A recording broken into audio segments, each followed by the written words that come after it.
वरहमतुल्लाह। मैं इस वक्त भैंस कॉलोनी में हूँ। ये भैंस देख के मैं रुक गया।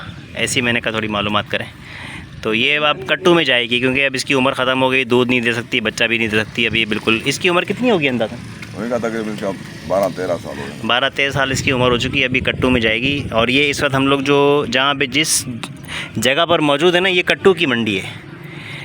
मतलब मैं ये सोच के आया था कि यहाँ पे मुझे भैंसों का रेट मिलेगा, लेकिन यहाँ पे सारा कट्टू का माल बिकता है। ये बात मुझे बताइए भाई ने। आपका नाम? इमाम बख्श। और आप जैकोबाबाद से हैं ना? ज़ात कौन सी है?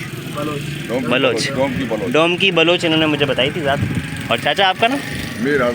मीर हज़ार। और भाई आपका? मेरा नाम एहसान। एहसान। और मेरा नाम क्या है? मेरा नाम भी एहसान है। अभी तो ताल्लुक़ बन गया। और आपका नाम? ज़ैन अहमद। चलें जी, एक तो बात इन्होंने बताई कि ये 9 नंबर का स्टॉप है भैंस कॉलोनी के अंदर, और यहाँ पे कट्टू माल बिकता है। और कुर्बानी के दिनों में कुर्बानी का माल भी बिकता है। वहाँ पे सामने वाड़े पे मैंने देखा था, उन्होंने 5 भैंसें ख़रीदी हैं, वो लेके जा रहे हैं दादू। और दूसरे बंदे ने 3 भैंसें ख़रीदी हैं, वो लेके जा रहे हैं काजी अहमद। ये वो भैंसें उन्होंने ख़रीदी हैं जो बाकड़ी हो चुकी हैं, मतलब दूध उनका तकरीबन ख़त्म हो चुका है, 1 किलो 2 किलो बचा है। उसको लेके जाएंगे वहाँ पे, उसको दोबारा जो है ना वो गब्बन करवाएंगे, साल भर रखेंगे, गब्बन करवाएंगे। जब वो ताज़ी सुई हुई होगी ना, मतलब दोबारा बच्चा दे देगी, तो उसको ताज़ा करके फिर वो वहाँ उधर ही बेच देंगे मंडी में। यहाँ वाले वहाँ जाके ख़रीद लेते हैं। वहाँ वाले यहाँ से आके इसलिए ख़रीदते हैं, कराची के आसपास भैंस कॉलोनी में और जो बहुत दूसरी भैंस कॉलोनी है, सुरजाई टाउन के अंदर भी भैंस कॉलोनी है, और मुख्तलिफ़ जगह पे बाड़े हैं। सिर्फ कराची के आसपास 50 लाख भैंसें हैं कम से कम। अच्छा जी, ये एक भैंस मैंने आपको दिखा दी, ये अब जाएगी कट्टू के अंदर। और ये वाली जो भैंस है, ये मुझे भाई ने बोला कि ये फिर भी थोड़ा बहुत दूध दे सकती है। अभी इसको इंजेक्शन वगैरह अगर लगाएंगे ना तो ये दूध दे देगी। इसके 1,45,000 उन्होंने बोले थे, वो डिमांड खैर है, तो मिलने के तो कम में मिल सकती है। और ये कहते हैं कसाई हमसे 70-80 की मांग रहे हैं, हम नहीं दे रहे, ये हम 1,15,000 इसकी डिमांड कर रहे हैं। लेकिन ये छोटे भाई से मेरी अभी तकरीबन आधा घंटा बैठ के हमने हाल अहवाल किया है, बहुत सारी बातें हुई हैं। यार आप कैमरा पकड़ोगे भाई? हमें नहीं कर सकते। नहीं बात करना नहीं है, रोड दूर आता है। आपने मेरे से 3 बातें की हैं ना। इससे ये भाई है ना। आप बैठो, आप नहीं आप बैठो। हो गया बस, जो हो गया बैठो ना। अरे बैठो, अरे तुम बैठो। मैं सिर्फ तुमने जो बातें मुझे बताई ना, मैं अपनी ज़ुबान में बताऊंगा। मैं कहीं गलती करूँ तो बताना कि आप ये गलत बोलते हो, ठीक है? देखिए कैमरा चल रहा है कि चल रहा है? चलो। अच्छा, इनसे मुझे बहुत सारी इंसाइट मिली काम के हवाले से। एक तो मुझे नहीं पता था कि यहाँ पे ये अलग अलग नंबर है। पहले ना ये 9 नंबर है, आगे आपने बताया 6 नंबर पे माल मिलेगा। अच्छा, 6 नंबर पे मंडी नहीं है, बल्कि वाड़ों पे माल खड़ा हुआ है, कुंडों पे। आप जाएँ वहाँ पे आपको ताज़ी भैंस भी मिल जाएगी ना। और फिर इन्होंने मुझे बताया कि हम जो है ना, इसकी जो भैंस की जो क्या नाम है, चुवाई जो है वो 2 टाइम पे करते हैं। रात को 3 बजे भी करते हैं, क्योंकि सुबह गाड़ी आ जाती है, माल जाता है। और फिर दोपहर को 3 बजे करते हैं, मतलब 12 घंटे का डिफरेंस होता है। अब चुवाई से पहले अगर जो है ना जानवर को चारा दे देंगे तो वो चुवाई अच्छी होगी, दूध अच्छा देगी। और फिर जो खर्चा इन्होंने मुझे बताया कि अगर एक भैंस एक दिन में 10 किलो दूध दे रही है, एक टाइम का 5 किलो, एक टाइम का 5 किलो, बड़ा सिंपल सा फॉर्मूला है कि वो 5 किलो जो है ना जो दूध देगी, उसमें उसका खर्चा निकलेगा। मतलब वो वंडा खाएगी, तोड़ी खाएगी, सही चारा खाएगी, वो सारा अपना, और मजदूर का खर्चा, फार्म का खर्चा सब मिला के वो एक टाइम की चुवाई में पूरा हो जाएगा। दूसरे टाइम की जो चुवाई है उसके अंदर पैसे जो है वो आपका मुनाफा है। तो अगर आप एक भैंस है जो कि आपको जो है ना वो 6 किलो दूध दे रही है, तो आजकल बंदी का रेट 170 रुपये, 170 रुपये के हिसाब से ये 1020 रुपये बन जाते हैं, जो कि आपकी एक भैंस से कमाई है। मैंने बोला मेरे पास 40 लाख की इन्वेस्टमेंट है, मैं 12 भैंसें लूँगा, तो इन्होंने बोला तुम्हारी एक दिन की 12,000 कमाई हो जाएगी इंशाल्लाह। कम से कम, और ज़्यादा भी हो सकती है। भैंस अच्छी भैंस भी मिलती है। मतलब 6 किलो जो हमने जो 6 किलो दूध एक टाइम को जो लगाया ना, वो कम से कम लगाया है। 7 किलो 8 किलो 10 किलो 15 किलो तक एक भैंस दे देती है। जितनी अच्छी नस्ली भैंस होगी, जितनी आपकी बड़ी इन्वेस्टमेंट होगी उस पर। अच्छा, फिर ये तो मैंने ये बातें पीछे ही पता करके आया था इनसे भी, ये बातें मैंने रिकन्फर्म की कि वही भैंस का जो चुवाई का कितने टाइम तक देती है दूध? 10 महीने तक देती है? 10 महीने 9 महीने 10 महीने 9 महीने 10 महीने, बिल्कुल ऐसे ही। अच्छा, इसमें सिंध की भैंस में और पंजाब की भैंस में कोई फ़र्क होता है? हाँ, बहुत फर्क। पंजाब का भैंस यहाँ दूध 6 महीने देगा, सिंध का देखो 10 महीने 12 महीने देगा। अच्छा, ये असल में क्लाइमेट का मसला है। पंजाब का क्लाइमेट अलग है, कराची का क्लाइमेट अलग है, ह्यूमिड क्लाइमेट है। तो सिंध की जो भैंस है ना, वो आपको जो है ना वो 10 महीने 12 महीने भी दूध देगी कराची के अंदर। और पंजाब की भैंस आप लेकर आएंगे, मिलेगी तो आपको सस्ती, लेकिन वो 6 महीने दूध देने के बाद फिर वो दूध बंद कर देगी। तो यहाँ पे लेकिन ज़्यादा लोग फिर भी पंजाब की क्यों लाते हैं, क्या वजह क्या है? सस्ती है मिलती है? 70 किस्तों पे लेके आते हैं उधारों में। अच्छा, किस्तों पे उधार में लेकर आते हैं, इसलिए पंजाब से लेकर हाँ, आते हैं। पंजाब वालों में पैसा बहुत है, उधार करते हैं। अच्छा, वो लोग उधार में ज़्यादा देते हैं, हाँ। सिंध वाले उधार में नहीं देते। नहीं देते। सिंध वाले 5000 कम थोड़ा लगा दो। समझ लो, ये चाहे हाँ, 9 लेकिन- करोड़ का देनी ना। लेकिन फ़ायदा इसका मतलब सिंध में है, क्योंकि वो 10 महीने 12 महीने हाँ, ये दूध 12 महीने दूध देगा। 12 महीने दूध। अच्छा, एक और बात इन्होंने बताई कि आप, मैंने तो इनको बताया कि मेरा नूरानी होटल पे एक दोस्त का फार्म है, वहाँ पे मैं काम करूँगा। लेकिन यहाँ पे आके मुझे ऐसा महसूस हो रहा है कि काम करना चाहिए उसकी असल जगह पे, क्योंकि यहाँ पे आसपास सब जगह वाड़े हैं। आपके जानवर को कोई बीमारी हो गई तो 10 लोग मौजूद हैं जो कि उसको आके देख सकते हैं। तो दूसरी बात यह है कि यहाँ पे गाड़ियाँ खड़ी हुई हैं, आपने माल ख़रीदना है, बेचना है, गाड़ी वहीं पे सामने मौजूद है।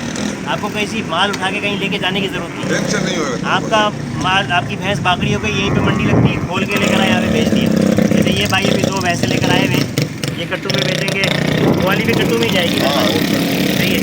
तो यहीं पे वहाँ से बाड़े से खोल के आए, यहीं पे बेची और वापस बाड़े में चले गए। क्योंकि जो वाड़ा वहाँ पर है, वहाँ पर भी तैयार ताज़ी भी भैंसें मिल जाती हैं, लेकिन यहाँ पे ज़्यादातर जो भैंसें बाकड़ी जो है ना, यहाँ से ख़रीद के अंदरूनी सिंध लोग लेके चले जाते हैं।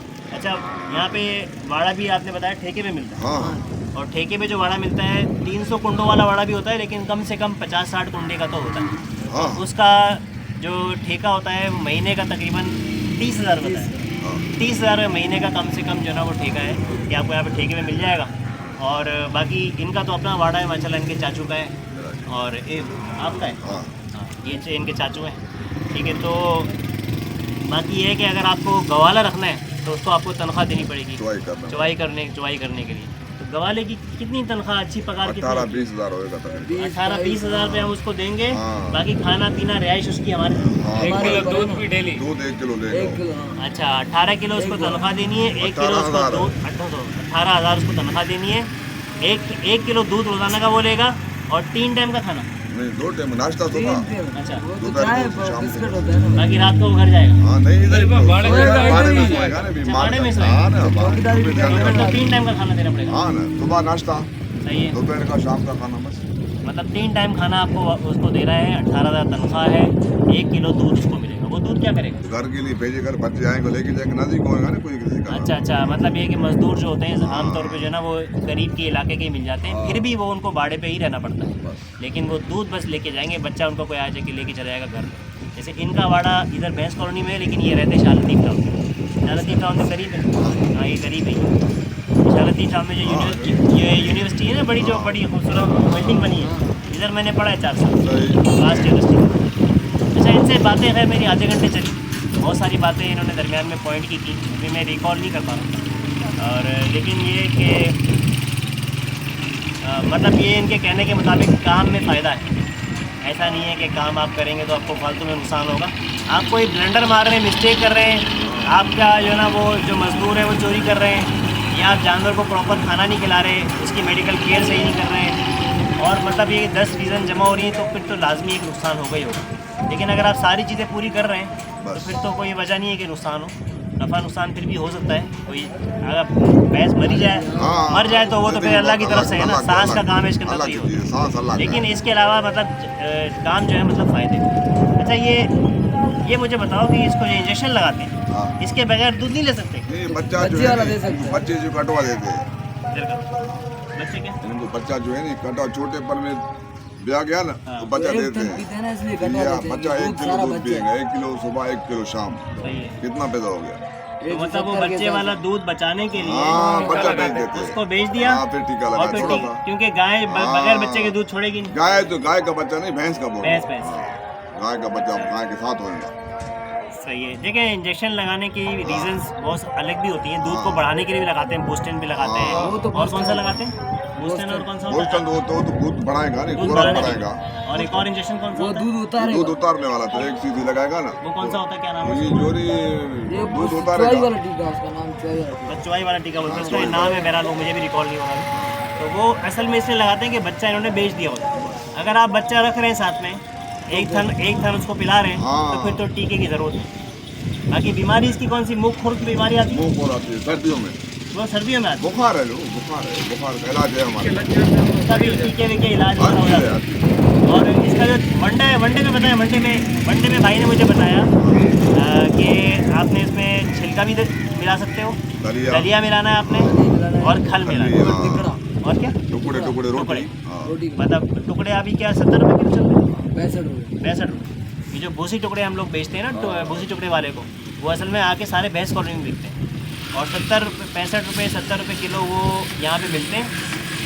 आपने वो लेना है, आपने जो ना वो छिलका लेना है, जो अपना ये चने की दाल का छिलका होता है ना, ये हैदराबाद की दाल फैक्ट्री के अंदर सारा वहाँ से पूरे पूरे कट्टे आते हैं, हाँ वो आपने लेना है 25 रुपये 110 रुपये किलो है। हाँ हाँ वो इतना ही रुपये इतने पड़ गया ना, 20 किलो का कट्टा होता है। हाँ अच्छा, और उसके अंदर खल खल के क्या रेट है? 110 रुपये किलो। हाँ रेट एक ही दलिया है, 120 थोड़ा सा फर्क है पाँच खल 110 रुपये किलो है, और दलिया 130 रुपये किलो है। अच्छा, ये चारों आइटम बराबर मिलाना है कि कम ज़्यादा मिलाना है? बराबर मिला नहीं बराबर देगा, दूध बहुत बराबर देगी भाई, कम करेगा तो नहीं देगा ना। नहीं, कम से कम 4 किलो मंडा हो गई बराबर मतलब इसके अंदर दलिया ज़्यादा मिलाना है नहीं, कि एक खल? जितना एक जितना चार चीज़ें बराबर। 4 चीजें भाई बराबर इन्होंने बताया कि भूसी टुकड़े, खल, छिलका, चोकर और 5 आइटम। जो ना वो चोकर हाँ। और दलिया। हाँ। चोकर अलग है, दलिया अलग है, 5 आइटम बराबर बराबर मिला के बस। वंडा बनाना है, और वो वंडा अपने जानवर को देना है। अगर आप कितना किलो एक भैंस को कितना देते हैं? कम से कम 5 किलो टाइम का खाएगा मंडा, एक टाइम का 5 किलो। हाँ, दोनों टाइम का 10 किलो, 1000 से 1200 रुपया भैंस का खुराक है। दूसरा भी होगा उसमें दूरी दूल्हा भी वो तो होगा, अलग देना। 2 किलो दूल्हा भी होगा, 500 किलो उत्तर भी होगा, 1000 से 1200 रुपया भैंस का खर्चा है। 1000 से 1200 भैंस को बचा करते हैं। मुझे सही तरह दोबारा समझाओ, वंडा 2 टाइम देना, दोनों टाइम और ये क्या नाम है जो टूड़ी है कितने टाइम देना? ये दोनों घंटे के साथ ही होगा साथ ही होगा ना वो। वनडे के में अंदर मिला के हाँ, देंगे? मिला के मिला के हाँ टुकड़े में मिले अच्छा भाई, ये कह रहे हैं, थोड़ा करीब आना, ये कह रहे हैं वनडे में जो 5 आइटम मैंने बताया, इसके अलावा तूड़ी कुत्तर सब मिला के दे दो, 7 आइटम है। और 7 आइटम में सब मिला के दे दो, और 2 टाइम देना है, 5-5 किलो देना है एक भैंस को। हाँ, और इसका एक दिन का खर्चा तकरीबन 1000 रुपये, कम से कम कम से कम भी 1000 रुपये। बाकी इंशाल्लाह अगर हमको कोई परेशानी आएगी तो हम नहीं। चाचा को तंग करेंगे, बैठना है। चाचा के वाड़े पे आ जाएंगे, वाड़ा बहुत वाला। लगेगा। तो चाचा आपका 2 नाम? नंबर 2 नंबर 3000 मीर हज़ार आज से दिन में वो मीर हज़ार डोम की बलोच है। हाँ? हाँ डोम की बस ये वाड़ा कौन सा है आपका? 2 नंबर पे 2 नंबर पे भी है, इधर बड़ा है सामने इधर आड़त है इधर आपकी आड़त है, हाँ। और उधर 2 वाड़ा है। नंबर बड़ा पे है। हाँ, आड़त भी समझ लें, आड़त कहते हैं जहाँ पे खड़ा करके जानवर को बेचते हैं। हाँ, तो एक और बात इन्होंने मुझे बताई थी कि अगर आप ऐसा बड़ा लोगे जो कि मेन रोड पर है, जहाँ पे जो ना कुर्बानी के दिनों में भी और वैसे भी लोग ऐसे चलते फिरते जानवर खरीदने के लिए आ जाते हैं, मतलब आपका बाड़े पे खड़े खड़े माल बिक जाता है, तो ऐसा बाड़े का किराया ज़्यादा है। और अगर आप अंदर की साइड पे लोगे तो उसका किराया कम है। तो अगर आपको ट्रेडिंग भी ज़्यादा करनी है, ट्रेडिंग मॉडल और जो है ना वो डेयरी और ब्रीडिंग सब चीज़ें साथ चलाना चाहते हैं, तो फिर आप जो है ना फ्रंट की लोकेशन लें बाड़े की। और अगर आपको सिर्फ दूध का काम करना है तो फिर आप पीछे की लें, वो आपको सस्ती मिल जाएगी। यही बात है ना? हाँ। और भी बहुत सारी बातें थी, अभी तो एक बहुत- मुलाकात हुई है, फिर बस, मिलेंगे, इंशाल्लाह खाना वाना मेरा खाएंगे, खाना बात खिलाओगे सुनो नहीं खिलाओगे? इंशाल्लाह भाई मेरा बात सुनो ना, आप 5 बजे 5:30 बजे आ जाना, मेरा फ़ोन नंबर लो, सही है, तो मेरे जाके मेरा आड़ा दे, उधर गपशप करेंगे, बैठेंगे, कचहरी करेंगे। 5 बजे अभी जाने बात करते हैं मोरा। ठीक है, मेहरबानी, बहुत शुक्रिया।